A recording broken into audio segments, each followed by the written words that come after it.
Hello and welcome to Amigos IAS. I am Adnan. In a very unfortunate news, today 141 MPs in the ongoing winter session of the parliament have been suspended, both belonging from the Lok Sabha as well as Rajya Sabha. Now we do not cover ourselves in glory when these kind of incidents happen when it comes to the parliamentary system of India.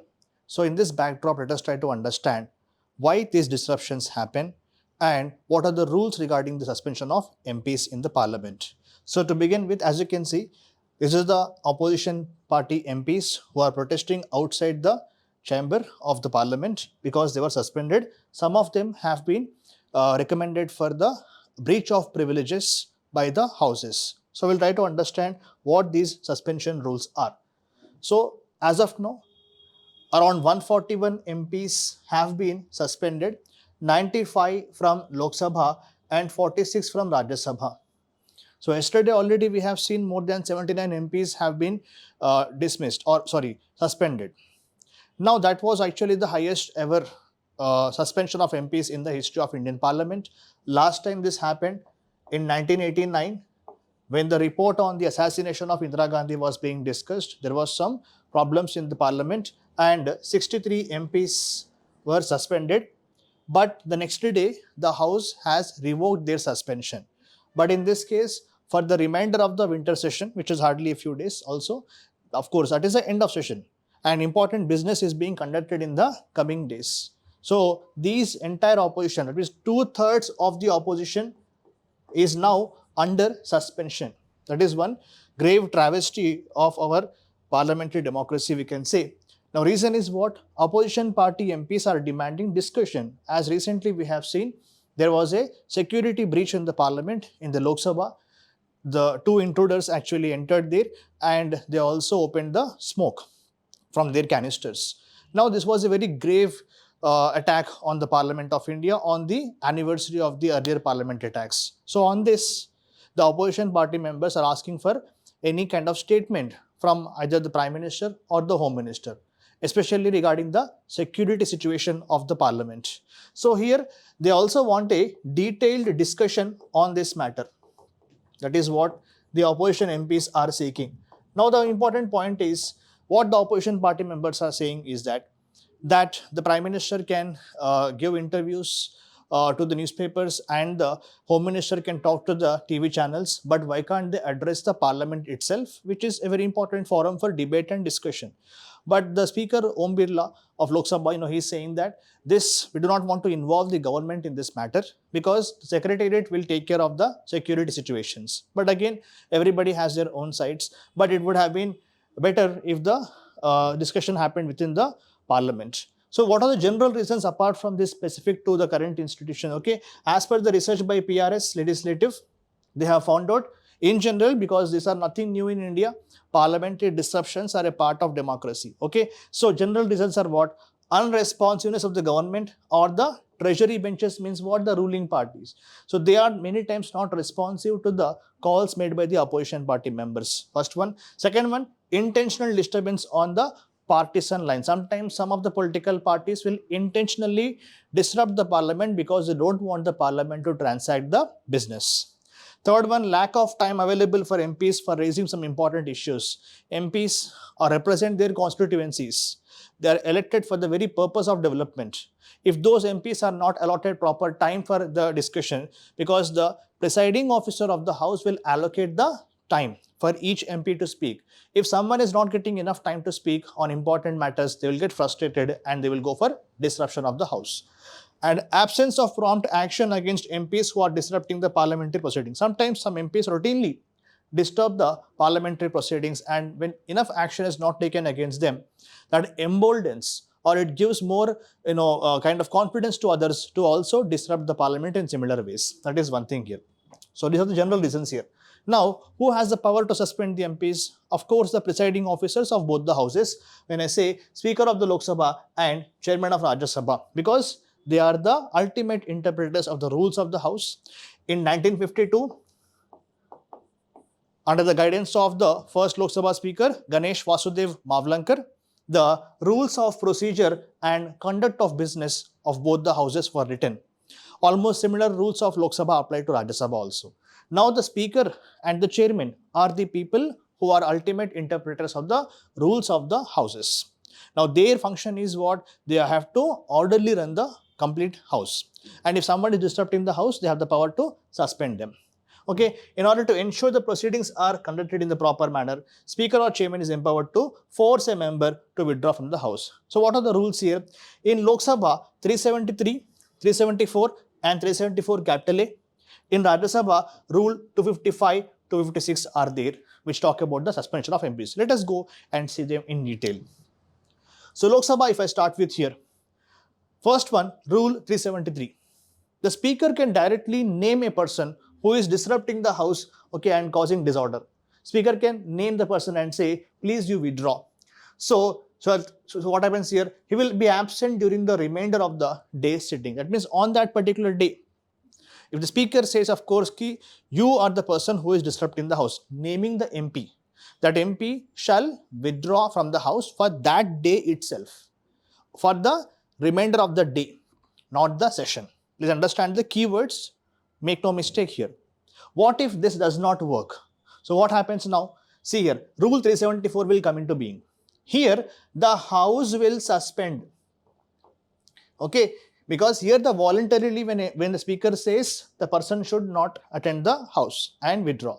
But if that person is still not listening, then the house can vote by just probably voice vote. Okay, it's very easy and convenient, and by simple majority, they can remove the person for the remainder of the session. See here, a person who disregards the authority of the chair and does not accept this and abuses the rules of the house by persistently and willfully obstructing the business of the thereof, and the member will be named, will be suspended from the house for a period not exceeding the remainder of the session. A member suspended under this rule shall withdraw from the precincts of the house. Outside the chamber they have to go. First case, naming. If they do not go, second case, the house by a motion will suspend that particular MP. Sometimes without any vote also, directly the speaker is empowered to suspend, only in the case of Lok Sabha, guys. So what happens here? 374A was brought by former Speaker GMC Balayogi in 2001 to deal with some of the MPs who were disrupting the house. What they have done for gross violation of severe charges, what can be done? The speaker, okay, what they can do, he can name the MP and the MP will stand suspended for the 5 consecutive sittings or remainder of session, whichever is earlier. It means what? 5 consecutive sittings of the house or remainder of the session means what? Whatever the winter session, monsoon or budget, whatever, the remainder of session also is there. Whatever is earlier is important here. Either this or that. That is the maximum quantum of suspension of the MP. Here the speaker can only do. So let's again try to summarize in simple words. Speaker will name and the MP has to withdraw. If not, the house will be passing a motion and the MP will be suspended. Or speaker himself can name the person and the person has to compulsorily withdraw. So I hope you understand the difference between each of these rules. If you have any still question, please post in the comment box. What about Rajya Sabha then? In Rajya Sabha, somewhat different it is. There are 2 rules, 255 and 256. 255 says what? Again, same like 353. The chairman can direct any member whose conduct is grossly disorderly to withdraw immediately. So, chairman of Rajya Sabha saying, your order is very in a disorder manner, you please withdraw. If they don't listen, so what happens here? Again, second step also same. The house on a simple majority vote, usually by voice vote, can pass a motion to suspend that particular MPs. But the third option, what we saw here, where the Speaker of Lok Sabha can directly expel, or I can say suspend an MP, suspend is the right word here, that facility does not extend to Rajya Sabha. So please note down this point, can be asked in the MCQs in the prelims exam. So 374 is there only for Lok Sabha. Rajya Sabha cannot suspend its members without passing a motion. That means what? Rajya Sabha chairman does not have the power to suspend MPs directly. A motion has to be passed in Rajya Sabha. Only then MPs can be suspended. But in Lok Sabha, Speaker can suspend the MPs without having the compulsory, the rule that the House should pass a motion. That is one thing. And in both the cases, one important point is, the suspension can be revoked by a subsequent motion. That means once an MP is suspended, next time when they apologize, by a simple majority motion, those MPs can be brought back. So what happens if an MP is suspended? He loses the right to get a reply to his questions. So I was just looking through the Lok Sabha's rule book. There, in the course of today's business, so many questions, on the side they have written cancel, cancel and cancel, because those MPs who already by notice of 15 days, because Lok Sabha question hour is there, starred questions, unstarred questions are there, 15 days notice was given by those MPs. But now there is no right to answer. This is unfortunate because those MPs do not represent themselves. They represent the people of their constituencies. They represent the country India. And because if you suspend them, so many questions what they asked much before their suspension knowledge they had, now no need for the government to answer, no need for the minister to answer, which is very, very dangerous, because parliament is a place where you can hold the executive accountable. Now when you suspend these MPs, unfortunately their questions also get suspended. That is a very gross misconduct here, we can say. Hopefully the parliament will rectify these rules, because they are not just MPs for their personal purpose, they are actually chosen by us to represent our interests. Maximum period of suspension is what? That means whatever winter session, budget session or any session is there, monsoon is there, only for that session, remainder of the period they are suspended. Not like one session, again next session, indefinite suspension is not there. No indefinite, guys, only for the remainder is there. Next one is what? He will not be eligible to give notice for discussion or any submissions. Whatever any parliamentary business is there, they will not be able to entertain that. Next one, suspended members cannot enter the chamber or attend the meetings of the committees, because they are completely out of the precinct of the house. They cannot come inside the house, no committees, no parliamentary business. That is one thing. And can courts intervene in this matter? As respecting separation of powers, Article 122 and 212. That means what? In simple terms, respecting the powers of both legislature and the judiciary and also executive, what happens here is, judiciary will not involve into the proceedings of the parliament and state legislatures. That means the validity of the proceedings of the parliament and state legislatures cannot be called into question in any court. Similarly, we have 121 and 211, which says Supreme Court, the conduct of judges cannot be inquired either in parliament or state legislature. That means respecting the separation of powers, we have these articles here. Generally, judiciary will not involve into these matters, but in some cases they do, if they feel that there is some irregularities in the procedure, because no matter how much we talk about separation of powers, Supreme Court still can entertain some of the disputes. Again, they are not defined in nature.